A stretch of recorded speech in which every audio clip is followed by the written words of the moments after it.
Universitetə qəbul üçün hazırlıq dərsləri artıq məktəblərin özündə təşkil oluna bilər. Belə ki, son 2 ildə pilot layihə kimi tətbiq edilən yeni təmayül tədris modeli genişləndirilir. Bir çox məktəbdə təmayül sinifləri də yaradılacaq. Yaxşıdır.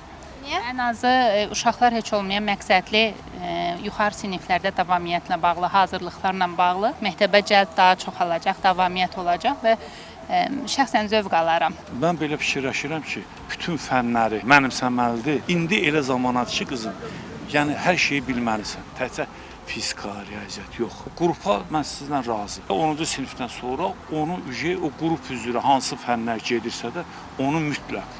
Niyə? Çünki sənə bal lazımdır. Uşaq hər tərəfli böyüməlidir, savad hər tərəfli. Coğrafiyanı bilib, tarixi bilməmək düzgün deyil, ədəbiyyatımızı bilib, tariximizi bilməmək düzgün deyil. Yəni o baxımdan mən elə bilirəm səhv fikirdir. Maraqlıdır, bəs yeni təmayül tədris modeli indiyədək bəzi məktəblərdə tətbiq olunan təmayüllü siniflərdən nə ilə fərqlənir? Söhbət sadəcə texniki, humanitar və təbiət yönümlü siniflərin sayının artırılmasından gedir, yoxsa tədris prosesində yeni yanaşmalar nəzərdə tutulur? Bu bizim əvvəl bildiyimiz kimi humanitar, texniki və s. bölünən təmayüllər formasında deyil, artıq qruplar şəklində bölünməlidir. Məsələn, 1-ci qrup, 2-ci qrup, 3-cü qrup və ya 4-cü qrup çərçivəsində həyata keçirilən hazırlıq proseslərini təşkil edir.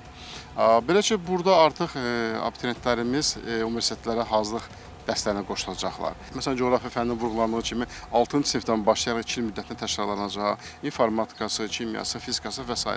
Bu sistem artıq sırf repetitor hazırlığının məktəblərdə cəlb olunmasına gətirib çıxaracaq. Bu təmayüllər çərçivəsində keçirilən fənlər bir mənalı olaraq əvvəldən başlayıb təkrarlama aparılacaq. Bu cür şagirdin biz artıq da hər tərəfli inkişafını deyil, bir istiqamətli inkişafını görəcəyik. Mütəxəssisin sözlərinə görə təmayül tədris modelinin uğurlu tətbiqi üçün bir sıra vacib məqamlara diqqət yetirilməsi zəruridir. Bunun təbii ki, müsbət cəhətləri bundan ibarətdir ki, artıq burada valideynlər əlavə ödəniş etmədən, belə söyləmək mümkün onlar həmən universitet hazırlıqlarına uşaqlarını qoya biləcəklər. Təbii ki, burada bir neçə nüanslar da var, bunu xüsusi vurğulamaq lazımdır. Orada söylənilir ki, sertifikasiyada yüksək bal toplayan müəllimlərin cəlb olunması planlaşdırılır. Ancaq mən düşünürəm ki, təkcə balı yüksək olan müəllimlər da kifayət deyil. Cəmiyyətdə populyar olan, bu istiqamətdə kifayət qədər təcrübəsi olan, repetitorla məşğul olan müəllimləri xüsusən cəlb eləmək lazımdır ki, həmən təmayüllər öz effektini müsbət şəkildə versin.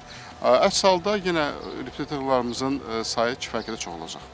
Məktəbəqədər və ümumi təhsil üzrə Dövlət Agentliyindən bildirilir ki, model 10-11-ci sinifləri əhatə edəcək. Məqsəd şagirdlərin əlavə hazırlığa ehtiyac duymadan ali təhsil müəssisələrinə qəbul üçün lazım olan bilik və bacarıqları məktəbdə qazanmalarını təmin etməkdir. Bu prosesə xüsusi meyarlar əsasında seçilmiş 263 müəllim cəlb edilib. Layihə çərçivəsində fəaliyyət göstərən təhsil müəssisələrində tədris prosesinin keyfiyyət göstəriciləri mütəmadi olaraq monitorinq edilir. 2025-2026-cı tədris ilinin sentyabr-dekabr aylarına əhatə edən dövr üzrə aparılmış təhlillər göstərir ki, şagirdlərin orta aylıq davamiyyət faizi əksər məktəblərdə 95-100% intervalında dəyişib. Bununla yanaşı yeni təmayül tədris modeli əsasında təhsil alan şagirdlərin buraxılış imtahanındakı nəticələrinin təhlili onu deməyə əsas verir ki, bütün müəssisələrin orta bal göstəricisi müvafiq şəhər üzrə ümumi orta balı mütəmadi olaraq üstəliyib. 100 baldan aşağı nəticə göstəriciləri bütün müəssisələrdə minimuma endirilib. Qurumdan həmçinin bildirilir ki, təmayül tədris modelinin tərkibinə 2 il əvvəl 5 məktəbdə pilot layihə kimi başlanılıb. Hazırda layihə 14 məktəbdə davam etdirilir.